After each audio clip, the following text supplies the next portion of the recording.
that it's more difficult to influence a person if he keeps his thoughts in purity. Yes, absolutely. When faced with various religions, it is very difficult to influence Muslims. They are in a constant connection with the egregore. They do namaz every day and read prayers on a daily basis. They are constantly under some kind of a dome, so it is very difficult to influence them. When you start impacting a person, he begins to address in a prayer. Indeed, many of them are very different from those who come to church only when everything is bad in their life. They come to pray, and then for 5 years they forget about God, some canons, and so on.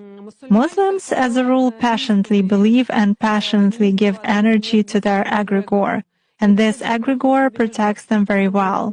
That's why it is very difficult to work to make any kind of influence on a true Muslim believer.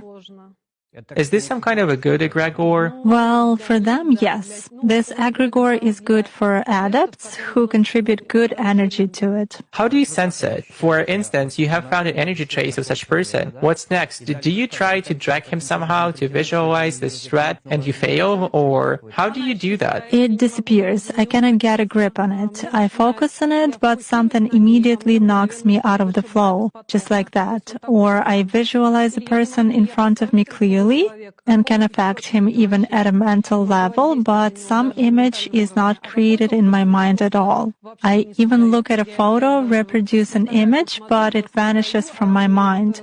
Thus, I can clearly see that a person is covered with something. Does this only work with Muslims? It does for me.